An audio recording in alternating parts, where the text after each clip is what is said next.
હવે આજે chapter 2નો સ્વાધ્યાયનો 2.3 example જોવાના છે. સ્વાધ્યાયનો તેની રકમ છે, એક મહિલા સવારે 9 વાગે અથવા 9 કલાકે એટલે સવારના 9 કલાકે પોતાના ઘરથી 2.5 કિલોમીટર દૂર આવેલા પોતાના કાર્યાલય પર 5 કિલોમીટર પર અવારની ઝડપે સીધી સડક પર ચાલીને જાય છે. ત્યાં તે સાંજે 5 કલાક સુધી રહે છે. તો 9 વાગે 5 કિલોમીટરની ઝડપે જાય તો અમુક સમય લાગે. ત્યાર પછી તે 5 વાગ્યા સુધી ત્યાં જ રહે છે અને 5 થી પછી ઘરે આવવા માટે કેટલો સમય લાગે છે તે શોધવાનું છે. ત્યાર પછી તે 5 કલાક સુધી રહે છે અને 25 કિલોમીટર પર અવારની ઝડપે ગતિ કરતી ઓટો રિક્ષામાં પોતાના ઘરે તરફ ફરે છે. યોગ્ય સ્કેલ માપ પસંદ કરીને મહિલાની ગતિ માટે એક્સ વિરુદ્ધ ટીનું આલેખ દોરો. તમને શાનો ગ્રાફ દોરવાનું કીધું છે? એક્સ વિરુદ્ધ ટીનો ગ્રાફ દોરવાનો કીધો છે. અહીંયા શાનો ગ્રાફ દોરવાનો કીધો છે? એક્સ વિરુદ્ધ ટીનો ગ્રાફ. તો જ્યારે પણ આવું ગ્રાફ દોરવાનું કીધું હોય તો તમારે પહેલું જે આપેલું હોય પહેલું એ શાનું મૂલ્ય હોય? વાય વિરુદ્ધ એક્સ યાદ રાખવાનું. કોઈ પણ ગ્રાફમાં તમને જે પહેલું આપ્યું હોય એ વાય એક્સ ઉપર આવે, બીજું આપેલું હોય એ એક્સ એક્સ ઉપર આવે. જ્યાં સુધી તમે ફિઝિક્સના અંદર રકમ પરથી જે ડેટા આપેલો છે જ્યાં સુધી નહીં લખો ત્યાં સુધી તમને ફિઝિક્સના દાખલાની ગણતરી નહીં ફાવે. તો સૌથી પહેલાં ટ્રાય કરવાનો કે તમે રકમ ઉપર આપેલો ડેટા લખી લો. તો ડેટા લખ્યા પછી જ તમે ગણતરી કરી શકશો. તો તમને શું આપ્યું છે? સવારે 9 વાગે ટી આપેલો છે. સવારે કેટલો ટાઈમ આપ્યો છે? 9 વાગે. પણ કયા 9 વાગે? સવારના. તો સવારે AM આવે. શું આવે? AM. 9 વાગે AM. તે કેટલું અંતર કાપે છે? કેટલું અંતર કાપે છે? 9 કલાકે ઘરેથી 2.5 કિલોમીટર દૂર. તો 2.5 કિલોમીટર દૂર આપેલું છે એટલે અંતર આપેલું છે. ઘેરથી કેટલું અંતર આપેલું છે? 2.5 કિલોમીટર આપેલું છે. આઈડિયા આપેલું છે. હવે તેનો વેગ પણ આપેલો છે કે દૂર આવેલા પોતાના કાર્યાલય પર 5 કિલોમીટર પર અને ઝડપથી ચાલીને જાય છે. કેટલા ઝડપથી ચાલીને જાય છે? તો અહીંયા તમારે વેગ પણ આપેલી છે. વેગ આપેલો કેટલો આપેલો છે? 2.5 કિલોમીટર, સોરી 5 કિલોમીટર ઝડપ આપેલી છે. ચાલીને જાય છે તો એની ઝડપ વધારે છે. તો 5 કિલોમીટર આપેલું છે. તો ઘરેથી 9 વાગે નીકળે છે. 2.5 કિલોમીટર અંતર છે કાર્યાલયનું. શાનું અંતર છે? કાર્યાલયનું. કાર્યાલય 9 વાગે નીકળે છે. કાર્યાલય 2.5 દૂર 2.5 કિલોમીટર દૂર આવેલું છે ઘરેથી. આ શું છે? ઘરેથી. ઘરેથી કાર્યાલય જાય તો પણ 2.5 કિલોમીટર જ અંતર હોય અને કાર્યાલયથી ઘરે આવે તો પણ અંતર કેટલું હોય? 2.5 કિલોમીટર જ હોય. તમે ઘરથી શાળાએ જાઓ કે શાળાએથી ઘરે આવો પણ અંતર તો કેટલું હોય? 2.5. જે તમારે હોય એટલું જ.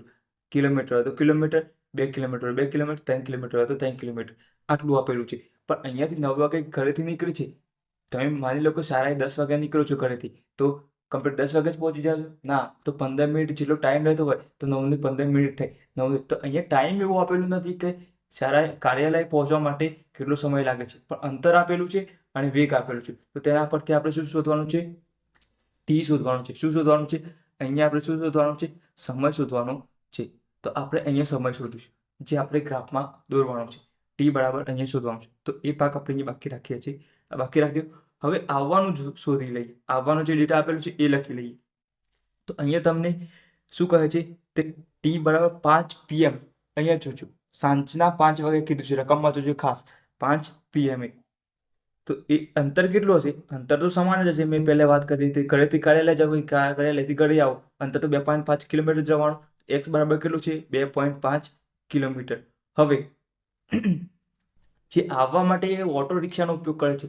ઓટો રિક્ષાનો ઉપયોગ કરતો એનો વેગ આપેલો છે તમને. કેટલો આપેલો છે? ઓટો રિક્ષાની ઝડપ કેટલી આપેલી છે? 25 કિલોમીટર આપેલી છે. કેટલી આપેલી છે? 25. રકમમાં જુઓ ધ્યાનથી. 25 કિલોમીટર. તમે ચાલવાનો વેગ ઓછો હોય પણ તમે ગાડીમાં આવો તો એનો વેગ વધારે હોય. 25 કિલોમીટર પર અવર આપેલું છે. જેમ અહીંયા ટી શોધવાનું છે ટી, એવી રીતે અહીંયા પણ ટી શોધવો પડે. ઓટો રિક્ષામાં તમે બેસીને આવો છો તો ઓછો સમય લે ચાલીને જતા કરતા. તો અહીંયા શોધવાનું છે ટી. અહીંયા હવે અહીંયા તમને એક્સ વિરુદ્ધ ટીનો ગ્રાફ દોરવાનું કીધું છે. તો અહીંયા વાય વિરુદ્ધ એક્સ યાદ રાખવાનું. જે પહેલું હોય વાય અક્ષ ઉપર આવે, બીજું આવે એક્સ અક્ષ ઉપર આવે. તો અહીંયા આપણે ગ્રાફ દોરવાનો ટ્રાય કરીએ. હવે અહીંયા ગ્રાફ આપેલો છે. અહીંયા જો વાય તો આ વાય એક્સ કહેવાય અને આ છે એક્સ એક્સ કહેવાય. ધન એક્સ ધન વાય આ થઈ ગઈ. હવે અહીંયા મેં પહેલું લખ્યું છે તો વાય એક્સ પર શું આવે? એક્સનું મૂલ્ય આવે. શાનું આવે? એક્સનું મૂલ્ય આવે. અહીંયા થઈ ગયું. હવે એક્સ અક્ષ ઉપર શાનું મૂલ્ય આવે? ટીનું મૂલ્ય આવે. તો એક્સ અક્ષ ઉપર શાનું મૂલ્ય આવે? ટીનું મૂલ્ય આવે. આ લખાઈ ગયું. હવે તમે જ્યાં સુધી મૂલ્ય નહીં શોધો ત્યાં સુધી તમે રકમમાં લખી શકશો નહીં. તો અહીંયાથી આપણને ખબર છે કે 9 વાગ્યાથી ગતિ શરૂ થશે. તો અહીંયા સમય તમે લખી શકો છો 9 વાગે. 9થી અહીંયા 9 અહીંયા એક વચ્ચે એક લીટું રાખે છે, અહીંયા 10 કરીએ છીએ. વચ્ચે એક લીટું રાખે અહીંયા 11 કરીએ છીએ. વચ્ચે એક લીટું રાખી અહીંયા 12 કરીએ છીએ. પછી 12 પાસે શું આવે? 1 આવે. તો અહીંયા 1 કરી દઈએ, અહીંયા 2 કરી દઈએ, અહીંયા 3 કરી દઈએ, અહીંયા 4 અને અહીંયા 5 કરી દઈએ. વચ્ચે એક લીટું રાખેલું છે તો તમારે સમજવાનું કે અડધો કલાક થયો છે. 2 30 મિનિટ, 3 30 મિનિટ, 4 30 મિનિટ, 5 30 મિનિટ, અહીંયા 6, અહીંયા 6 લખી દઈએ. 5 વાગ્યા સુધીનો આપેલું છે પણ થોડું આગળ સમય જશે, 6 સુધી લખી લઈએ. હવે અંતર પણ શોધવાનું છે. તો અંતર કેટલાથી શરૂ થાય છે? તો અહીંયા જુઓ, અંતર 2.5 કિલોમીટર જવાનું છે, 2.5 કિલોમીટર આવવાનું છે. તો આ અંતર પણ આપણે લખી શકીએ છીએ. તો અંતર આપણે કેટલાથી? 0થી સ્ટાર્ટ કરવું હોય તો પણ કરી શકો છો. તો માની લો અહીંયાથી અંતર આપણે અહીંયાથી સમય આપણે 9થી સ્ટાર્ટ કર્યો છે, પણ અહીંયા આપણે સમય અંતરને આપણે 0થી પણ સ્ટાર્ટ કરીએ છીએ. તો માની લો અહીંયા 0 છે તો અહીંયાથી થોડા જઈએ તો ઉપર 0.5 એટલે અડધો કિલોમીટર. અહીંયા 1 કિલોમીટર, અહીંયા 1.5 કિલોમીટર, અહીંયા 2 કિલોમીટર, અહીંયા 2.5 કિલોમીટર, અહીંયા 3 કિલોમીટર, અહીંયા 3.5 કિલોમીટર, અહીંયા 4 કિલોમીટર. આ થઈ ગયું. હવે ગ્રાફ આપણે 2.5 કિલોમીટરનો જ છે, 2.5 કિલોમીટર ઉપર આવવાનું નથી, પણ આપણે લખી દીધું છે. હવે તો હવે આપણને ખબર છે 9 વાગ્યાથી 9 વાગ્યા તો અહીંયા ઘરે ઊભો છે. આ શું છે? ઘર છે. શું છે? ઘર. અહીંયા ઘર છે, અહીં ઊભો છે. હવે ચાલીને જાય છે તો એનો વેગ છે, પણ 2.5 કિલોમીટર એટલે આ કિલોમીટર આટલા સુધી કાપવા માટે આટલું અંતર કાપશે. આટલાથી ગમે ત્યારે આ કોઈ અંતર 2.5 કિલોમીટર અહીંયા છે તો કાપવાનું છે. હવે ચાલીને જાય છે તો સમય આપણે શોધવો પડે. તો આપણે વેગનું સૂત્ર યાદ હોવું જોઈએ. તો વેગ ઇઝ ઇક્વલ ટુ શું થાય? અંતર ભાગ્યા સમય.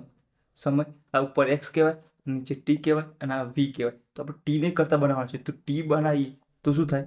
એક્સ અપોન વી થાય. તો એક્સની કિંમત કેટલી છે? તો 2.5 કિલોમીટર અને વેગની કિંમત કેટલી છે? 5. આ થઈ ગયું. હવે જો તમે પોઈન્ટમાં કેલ્ક્યુલેટરની મદદથી તમે ડાયરેક્ટ પણ ગણતરી કરી શકો છો, પણ કેલ્ક્યુલેટરની મદદથી ના કરવું હોય તો પણ હું તમને એકથી બતાવું છું. તો અહીંયા જુઓ 2.5 ભાગ્યા 5 તો 0.5 જવાબ આવશે. 0.5 જવાબ આવે એવું સાઈડમાં લખી રાખું છું. આ 0.5 અવર. અહીંયા શું આવશે? અવર. જો તમારે આ કેલ્ક્યુલેટરની મદદથી ના કરવું હોય તો 25 ને તમે 25/10 પણ લખી શકો છો. લખી શકો છો કે નહીં? 25 અને આ છેદમાં 5 તો છે, 5 5 25. 5/10 કરો તો આ 5/10 એટલે 1/2 જવાબ આવે છે. અહીંયા 5 દુ 10 તો કેટલું જવાબ આવે? 1/2 અવર. હવે આપણે જોઈએ છે મિનિટમાં જોઈએ. શું જોઈએ છે? મિનિટમાં જવાબ જોઈએ છે. તો મિનિટ એટલે અવર એટલે તમને ખબર છે 60 મિનિટ. તો 1/60 અહીંયા મિનિટ. આ થઈ ગઈ 2 30 60 તો 30 મિનિટ લાગે. શું થાય છે? 30 મિનિટ જવા માટે સમય લાગે છે. તમે એ રીતે લખી શકો છો અથવા કેલ્ક્યુલેટરની મદદથી પણ કરી શકો છો.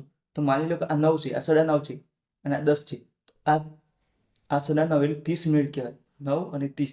તો અહીંયાથી તમે આ લાઈન ડ્રો કરો તો અહીંયાથી જવા માટે તમને આટલા જવા માટે આ 9.5 ટાઈમ લાગે. તો અહીંયાથી તમે આ ગ્રાફને જોઈન કરી લો. આ થઈ ગઈ. આ 30 મિનિટ લાગે તો 9 અને 30 મિનિટ સુધી આ તમે અંતર કાપી 18 કિલોમીટર, 2.5 કિલોમીટર. હવે એ શું કરે છે? આ તો તમને મળી ગયું 2.5 કિલોમીટર. હવે એ શું કરે છે? 5 વાગ્યા સુધી એટલે અહીંયાથી 5 વાગ્યા સુધી જે અમે ગ્રાફ ડ્રો કરો, આ 4.5નું છે, આ 5નું છે. તો અહીંયાથી આ જે ગ્રાફ ડ્રો કરો છો 5 વાગ્યા સુધી કરે છે, કાર્યાલયમાં જ રહે છે. કાર્યાલયમાં રહે છે એટલે કોઈ ગતિ કરતું નથી. તો અહીંયા તમારે અંતર આવશે નહીં, આ સીધું એક લાઈન બની જશે. 5 વાગ્યા સુધી અહીંયા રહે છે અહીંયા પણ એનો વેગ આપેલો છે. અહીંયા પણ આપણે તમારે શું કરવાનું છે, ટી શોધવાનું છે. T is equal to x upon v. તો વી એક્સની કિંમત કેટલી છે? 2.5 અને છેદમાં 25 છે. હવે તમે આ રીતે ગણતરી કરી શકો છો. તો 25/10 લખી શકો છો.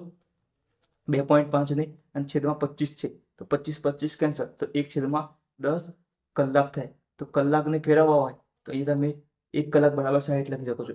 1 અવર બરાબર 60 મિનિટ. તમે અહીંયા 1 આપેલું છે, અહીંયા 1 આપેલું નથી, પણ તમે અહીંયા 1 ભૂસી નાખો તો HR એટલે કલાક બરાબર 60 મિનિટ. તો અહીંયા કલાક બરાબર 60 મિનિટ, તો 60 મિનિટ. 0 કેન્સલ, તો શું વધ્યું? 6 મિનિટ. તો અહીંયા તમે શું લખી શકો છો? 6 મિનિટ. તો અહીંયાથી તમારે આ તમે 30 મિનિટનું દોરેલું છે. આ જે વચ્ચે એક લાઈન ડ્રો કરેલી છે એ 30 મિનિટનું છે. અને તો ખાલી તમારે 6 મિનિટ બતાવવાની છે. તો અહીંયાથી એકદમ નજીક આવશે તમારે. અહીંયાથી આ 6 મિનિટ થઈ ગઈ. એવી રીતે ગ્રાફ બતાવી દેવાનું. શું બતાવી દેવાનું? એ રીતે ગ્રાફ બતાવી દેવાનો. અહીંયાથી એકદમ નજીક 6 મિનિટ. તો આ રીતે તમારે એક્સ વેલોસિટીનો ગ્રાફ દોરવાનો છે, જે આ એક્ઝામ્પલ હતું. આ એક્ઝામ્પલમાં ફક્ત કશું નથી, ગ્રાફ જ દોરવાનો છે તમારે. તો તમારે અહીંયા એક્સ વેલોસિટીનો ગ્રાફ દોરવા માટે પહેલાં યાદ રાખવાનું વાય વિરુદ્ધ એક્સ. વાય વિરુદ્ધ એક્સ. તો પહેલાં જે મૂલ્ય વાય ઉપર આવે અને બીજું એક્સ અક્ષ ઉપર આવે.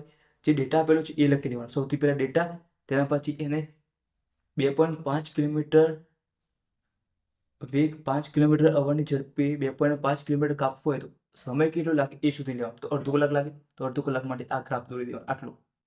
બીજું 5 વાગ્યા સુધી અહીંયા રહે છે, તો 5 વાગ્યા સુધી સીધી લાઈન આવે, કોઈ ગતિ કરતો નથી અને સમય ભલે વધે 11, 12, 1, 2, 3, 4, આ ભલે સમય વધે પણ અહીંયા એ ગતિ કરતું નથી અને સ્થાન બદલાતું નથી. કાર્યાલયમાં રહે જ છે. કાર્યાલય હોય શાળાનું તો એ શાળામાં કાર્યાલયમાં રહે છે. હવે જ્યારે 5 વાગે છે તો 5 વાગ્યા પછી છૂટી જાય શાળા, તો અહીંયા શું કરે? ઘરે આવવા તરફ નીકળે છે. પણ એ શું કરે છે? ઓટો રિક્ષામાં આવે છે. તો ઓટો રિક્ષાનો વેગ વધારે હોય તો એ વેગ 25 કિલોમીટર અવરે 2.5 કિલોમીટર કાપવા માટે લાગતો સમય શોધી લેવાનો. એને 6 મિનિટ લાગે છે. 6 મિનિટમાં એ ઘરે આવી જશે. તો આ રીતે તમારે ગ્રાફ દોરવાનો હતો. તો આ હતો સ્વાધ્યાયનો 2.3, જે એકદમ ઇઝી હતો.